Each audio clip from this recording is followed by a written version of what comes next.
Bienvenue dans ce nouveau décryptage. L'éducation internationale, c'est une aventure incroyable, mais honnêtement, c'est souvent un vrai labyrinthe administratif.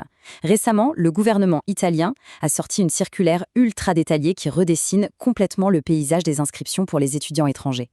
L'objectif aujourd'hui, c'est de laisser tomber le jargon bureaucratique incompréhensible et de transformer ces réglementations complexes en une feuille de route claire, nette et précise pour les prochaines années académiques.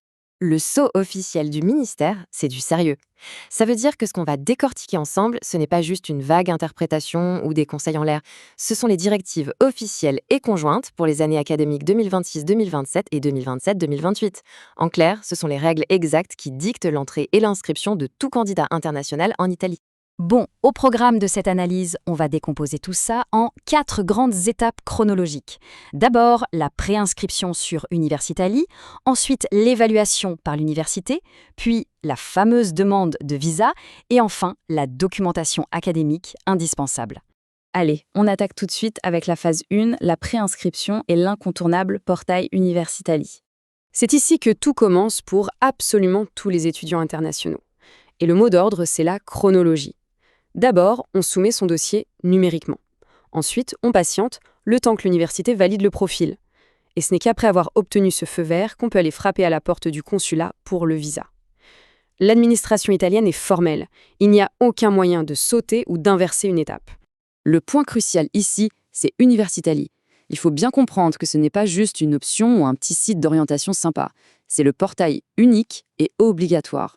Essayez de contourner ça en contactant l'université directement par exemple, c'est peine perdue. Sans un dossier complet sur cette plateforme, la candidature n'existe tout simplement pas aux yeux de la loi italienne. Ce qui nous amène logiquement à la phase 2, l'évaluation et la validation du dossier par l'université. Alors, ce chiffre de 20%, il est super intéressant pour comprendre les coulisses du système. Les universités ont des quotas stricts pour les internationaux, mais elles ont le droit de valider des candidatures jusqu'à 20% au-dessus de ce quota. C'est une sorte de filet de sécurité pour anticiper les désistements ou les refus de visa. Mais attention, une fois ce plafond de 20% atteint, boum, le système bloque automatiquement les validations. C'est donc une véritable course contre la montre. Il faut vraiment qu'on dissipe un mythe énorme ici. Une admission à l'université, ça ne garantit absolument pas le visa. C'est écrit noir sur blanc. L'université valide le niveau académique, c'est super, mais ce n'est qu'un soutien. Le consulat a le pouvoir absolu et exclusif de délivrer, ou non, le visa d'études. Et ça fait une transition parfaite vers notre phase 3, le fameux processus de demande de visa. C'est à cette étape qu'on voit très bien la stricte séparation des pouvoirs. D'un côté, l'université joue son rôle académique, elle vérifie les diplômes et le niveau de l'étudiant. De l'autre, le consulat exerce son pouvoir de contrôle des frontières. Le travail du consulat, c'est d'évaluer le risque migratoire. Ils vont scruter la situation de près pour s'assurer que l'objectif réel du séjour, c'est bel et bien d'étudier et non pas une immigration déguisée. Et toute cette rigueur s'accompagne d'un calendrier implacable. Les dates limites nationales pour demander le visa sont gravées dans le marbre, le 30 novembre 2026 et le 31 octobre 2027 pour l'année suivante. Ces dates ne sont pas négociables. Et attention, car certaines universités peuvent exiger que le visa soit prêt encore plus tôt selon la date de leur rentrée. Autant dire que l'anticipation, c'est la clé.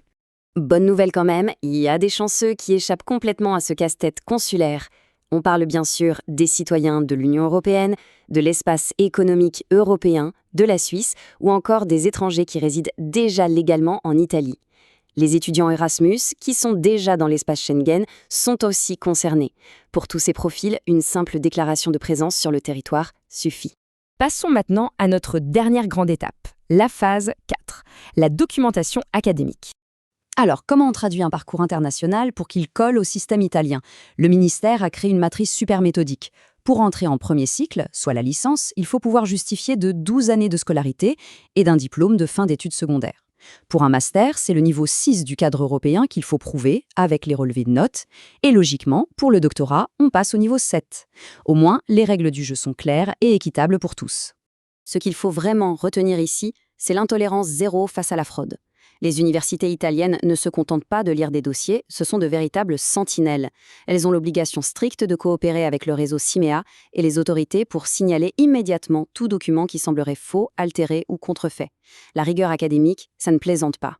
Finalement, quand on regarde l'ensemble de ces directives, une chose est sûre.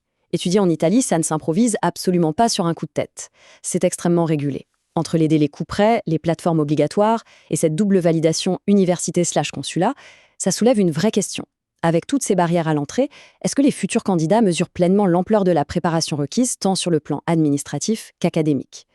Poursuivre l'excellence en Italie est une aventure magnifique, c'est certain, mais à condition d'avoir bien préparé son voyage. Merci d'avoir suivi ce décryptage avec nous.